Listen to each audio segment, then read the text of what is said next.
Estamos con Rodolfo Carranza. Rodolfo, muchas gracias. Gracias Pedro, a vos, siempre muy amable en invitar.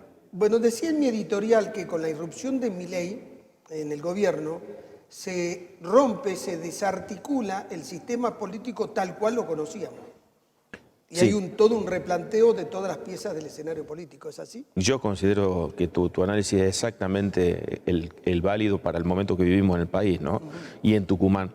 Estamos ante una reconfiguración de la política que yo no recuerdo que sea tan profunda y tan aguda como desde el año 83-84 a la fecha.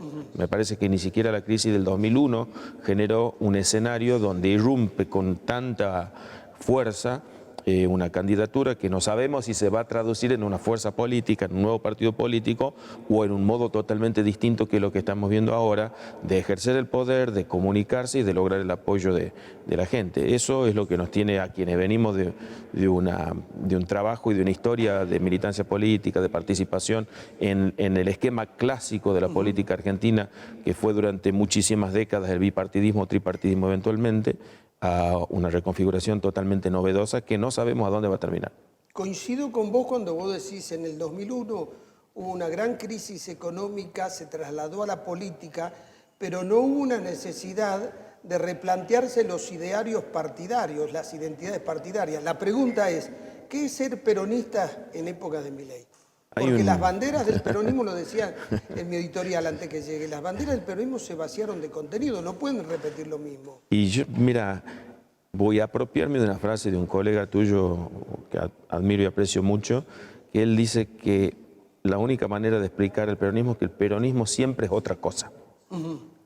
Y creo que en gran medida en la historia del peronismo, que en la historia de este país también, siempre es otra cosa. No es lo mismo el peronismo del primer gobierno del Perón que el del segundo, o cuando ya anciano y fallece del tercero, ni es lo mismo el peronismo que llevó adelante Carlos Menem, Eduardo Duhalde, Néstor Kirchner, y incluso diferencia entre Néstor Kirchner y su mujer Cristina. Alberto, ni que hablar de Alberto, ¿no? Entonces, sí. Son los distintos modelos, pero ya, es verdad. Ahora, ninguno de esos modelos preexistentes le sirven para plantearse hoy el peronismo, que es una figura importante en el escenario económico, democrático del país. Yo creo que el peronismo no está acostumbrado a no tener el poder, con lo cual esta realidad que vive hoy a nivel nacional especialmente y en muchas provincias donde perdió, porque creo que del 83 a la fecha la mayor cantidad de provincias que no están en manos de gobiernos peronistas ahora, es en la actualidad, le va a generar un replanteo profundo en su interior,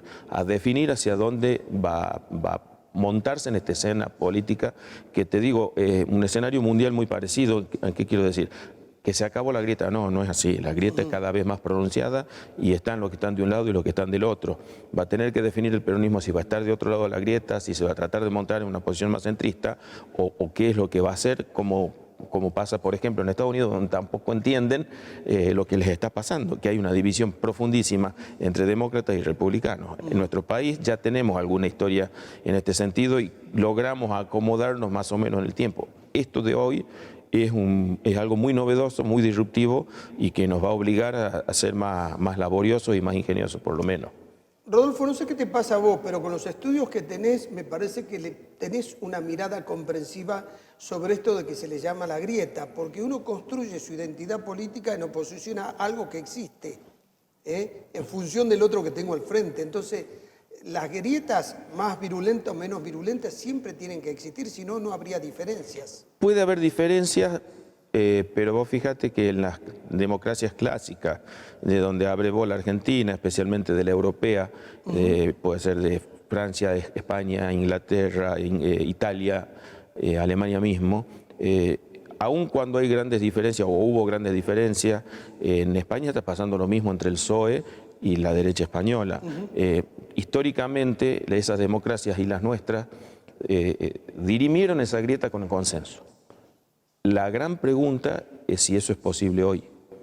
Yo creo de que hay posiciones un poco más extremas y más irreductibles que en los escenarios de consenso generalizados como lo que tuvimos en la Argentina. Que mal, por ejemplo, mucho se la critica a la Constitución del 94 de Carlos Menem, pero fue fruto de un gran consenso político, por eso pudo salir y por eso se mantiene hasta los días de hoy. El último gran consenso político. El último gran consenso político. Y entonces, esa grieta hoy se derive de otro modo. Todo lo tuyo no sirve, todo lo mío sí, los buenos, los malos, los mejores, los peores, el amigo, el enemigo. A mí no me gusta un escenario de esto. Creo yo que el consenso es la única manera de sacar adelante un proyecto de sociedad común, conjunto, porque no alcanza con el esfuerzo de una sola parte de la sociedad, ni alcanza con un solo ideal. Hay que tratar de confluir, como lo hicieron en muchas historias de nuestro país, especialmente los fundadores de nuestra patria. Suponte que el peronismo encuentra un líder o suponte que encuentra una dirigencia, una conducción colegiada de varios. Pero cuando se tienen que plantear quiénes son, si le van a decir a la gente, mire, nosotros estamos a favor de la justicia social, del Estado presente, la soberanía política, todo eso está vaciado de contenido. ¿Cómo construyen su relato? Porque los jóvenes a los cuales le tienen que hablar, que son mayoría, no entienden esto. A ver, al joven de hoy que votó a Milei, cuando vos le hablás de Perón, lo asimilan a alguien de la antigüedad, qué sé yo, a los sumerios. Sí, claro, estamos en un cambio de época muy grande que no sabemos cuánto durarán estos ciclos. Sea una conducción colegiada o no, que aparentemente estamos en presencia de eso, digamos, gobernadores, intendentes del conurbano, figuras legislativas o dirigentes sin institucionalidad como Cristina Fernández, eso va a durar un tiempo X. Porque el peronismo necesita indefectiblemente de un líder y de un conductor que acomode y ordene hacia abajo. Es lo que hizo, digamos, Carlos Menem cuando disputó la última gran interna con Antonio Cafiero. Era la única manera. Venía el peronismo de una conducción colegiada, venía la renovación de una conducción colegiada y al no admitirse un triunvirato en su momento o un cuerpo colegiado, porque el peronismo requiere un líder, le llevó más o menos tiempo y bueno, después devino lo que devino. Y creo que estamos en una situación similar. En algún momento el peronismo va a encontrar su líder. Creo que esto le va a llevar algún tiempo, no sé cuánto, por lo menos 2 años con total seguridad. Mientras tanto va a deambular en esto, ¿no? En tratar de reivindicar banderas que hoy los jóvenes las sienten lejanas, obsoletas, perimidas, de modé, y que tendrán que resignificarlas desde un nuevo liderazgo. Porque muy pocas veces en la historia la gente vota hacia atrás, vota pasado, vota historia, sino vota hacia lo que esperanza, lo que se proyecta y lo que parece que se viene. Cuando hablamos del peronismo también tenemos que mirar a los otros partidos. ¿Qué es el PRO hoy después de Milei? Si son lo parecido a Milei, son una copia. La gente se va a quedar siempre con el original. Totalmente, de hecho la crisis abarca a todos los partidos políticos. Hablamos mucho del peronismo porque quizás es el más presente, el más fuerte y el más importante sin duda alguna de la vida democrática argentina, pero también el PRO está en una interna feroz donde no sabemos bien en dónde va a terminar, donde se le cuestionó incluso el liderazgo a su fundador y que fue el único presidente que llevó al país este partido político. Otro tanto sucede con el radicalismo. Hoy por hoy también no hay, tampoco hay, mejor dicho, un dirigente o un referente que aglutine todas las corrientes internas de este partido. Entonces, si vos me preguntas cómo me imagino las elecciones legislativas del año que viene, que en Tucumán van a ser solo cargos nacionales, te digo la verdad que no sé. Porque como vos decís, ¿para qué voy a elegir una copia, le hace el PRO o algún sector del radicalismo si tengo lo original? ¿Qué va a hacer el peronismo local con un gobernador que está bastante alineado con las políticas nacionales que lleva el presidente y un exgobernador que aparentemente está en la vereda totalmente contraria? ¿A dónde va a confluir ese espacio?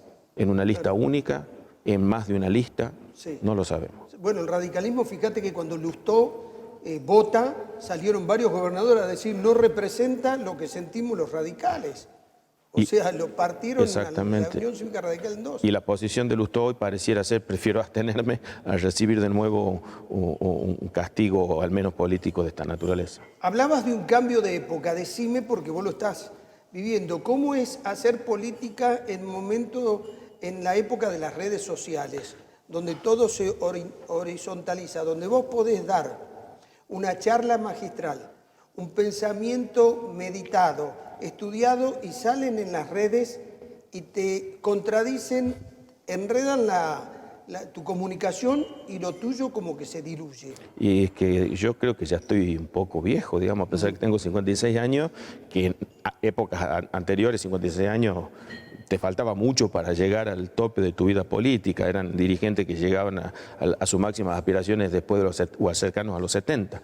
Sin embargo, hoy la realidad del mundo ha cambiado y en esto hacer política y hacer periodismo se parecen mucho. Hoy el otro día lo escuchaba Martín Gurri en un programa nacional, escribió un libro que es fantástico, que se llama La rebelión del público, donde él supone un escenario donde no van a existir ya los medios tradicionales de prensa, los periódicos, los noticieros en el formato tradicional, por la irrupción tan violenta y profunda de una nueva generación, la de la inteligencia. Antes era la generación de los nativos digitales, ahora es la generación de la inteligencia artificial, donde se van a informar de este modo. Hacer política también va a implicar un cambio de una naturaleza tremendamente grande y quizás no estemos nosotros, en los de mi generación, todavía en condiciones de ayornarnos a esa nueva realidad.